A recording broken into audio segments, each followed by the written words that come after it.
and action!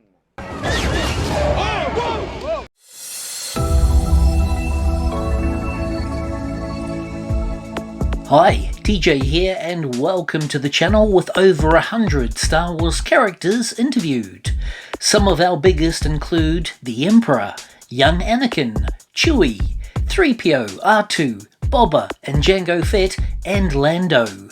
Feel free to check them out right here if you go into the channel. We're here with Billy Dee Williams. Hey Corey. Hey, how you doing? Very good, of course, your dad in Star Wars, yeah? Yes. Now, was there a big buzz in the family house whilst The Empire Strikes Back was on? Mm-hmm. Was there a big buzz in the house about that, or was it just something Dad did? Well, I mean, the anticipation was huge. I mean, when we were all big Star Wars fans, we'd seen Star Wars lots, and when the first movie came out, and when he was asked to do the second movie, it was a big surprise. We were like, "Wow, you're gonna be in Star Wars," you know? But you know, his character was perfect for what they needed it for, and you know, it sort of, I guess, it brought them a whole nother and added another dimension to their audience because of the following that he had of previous movies he had done. So it was pretty exciting, and it was kind of surprising too at the same time. Now, Corey, I believe there was some reluctance initially about you even taking the part for Return of the Jedi. Yeah, my father asked me to work as a stand-in in the film for him, and when you're a stand-in, you help set up the shots and do a lot of the technical aspects of the shooting the scene. And so the actor just does a rehearsal. You watch the actor's rehearsal and you follow the movements of the actor. And so it's a very technical thing, you know, that you're involved in while the actor rehearses his lines or prepares himself for the scene. And so he asked me if I wanted to do that. But at the time, Stephen and I had a band together, and we were working on an album. And we were working on an album so we could get signed, a record deal. And we were kind of in the middle of all that. And I was reluctant to kind of leave that to go do anything else, because music was, you know, my love, you know. So, and I thought about it, and it was hard, you know, it was a hard decision to make, but he helped me make up my mind when he said, well, you can bring Stephen with you, and you guys can bring your guitars, and you can continue to write music, and you don't have to stop doing anything. And I said, well, that's like the perfect thing. Yeah. So we did, and we went there, we had our instruments with us. We were there about 2 weeks. And how young a chaps were you at the time? Were you like just out of teenage years? I was 22. I'm 54 now, so I was 22 years old. I looked like I was probably 15. When I doubled my father, the stand-in job that I did led to stunt doubling. Now that is amazing. If we can just stop there with stunt doubling. You weren't a trained stuntman at the time, were you? No, I wasn't. I had a martial arts background, and so I was really physically fit and agile and capable of doing a lot of things. And so they approached me to see if I would be interested in doing it, because his normal stuntman was doing another stunt in the same scene. So they had a lot of action, a lot of stunts going on.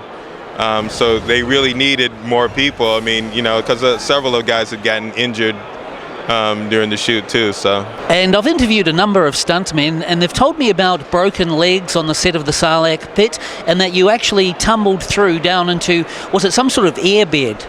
Yeah, it was an airbag. It was the set was constructed of wood. They pumped sand up onto it every day to make it look like it was a sand dune that blended into the horizon. So there's no rails up there, and it was so high up off the ground that they put a full-size airbag on top, and underneath the hole, and so they would tumble down and into the airbag and then crawl out through a tunnel on the bottom. Stunt person Paul Weston, who we showed back there with the broken leg sitting with Carrie Fisher, talks to me about it in another vid. I'll link it at the end so you can check it out.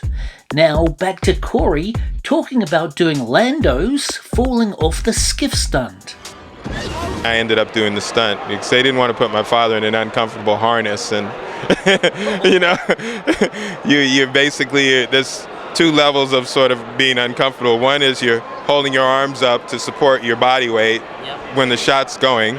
Then when they say cut, you release yourself and allow the safety harness to hold your weight. So you kind of go from a really uncomfortable feeling in your arms to an uncomfortable feeling in your lower body. So it was tricky. It was tough work, but But yeah, it was a lot of fun. Yeah. What has it brought to your life having the Dee Williams family in Star Wars? Well, it's kind of become like the family legacy now. Yeah. Unexpectedly. It's just part of who we are as a family. And, my father's done many movies, many roles.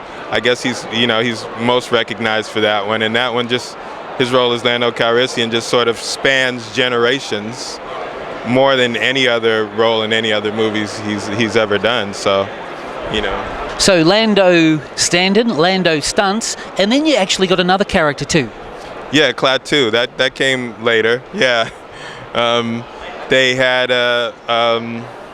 they needed somebody again. They had a lot of things going on at once, and they asked me if I was interested in doing it, and I said, yeah, that's great. I mean, a lot of the stuff was very uncomfortable to wear in the heat because there's extreme conditions, 110 degrees in Yuma, Arizona. You're not really comfortable wearing a mask over your head. It's like having a hood, and not being able to breathe. But so they would take a hairdryer and put it up to our mouth and turn it on cool and try to blow a little air in there so we could get a relief in between scenes when they couldn't take the head off. But yeah, so I agreed to do it, and it was a lot of fun. I never expected it to come to all this, so many years later. Yeah. Now, Corey, the big question is really with Star Wars opening up, let's not talk about Lando, but let's talk about a possible future for Lando's son. Could he be a story in himself?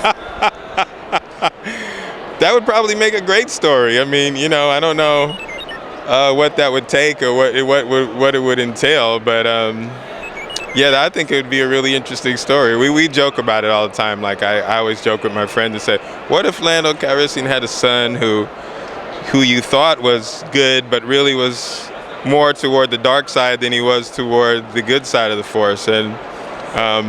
And well, Lando Calrissian had he walked the fine line being a politician and trying to save his city. Yeah. But it would be really interesting if he had a son that was he had another dimension to it, So that's what you'd like to explore if you were invited back for a future Star Wars?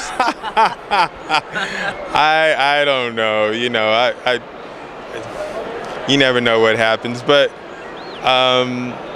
doing a cameo role or something, it'd be really funny to do a gag of some sort where he's there and I'm there, and Awesome. that would be really, really, really funny thing to do. Something really small, I would be open to any possibility if it was presented to me. So.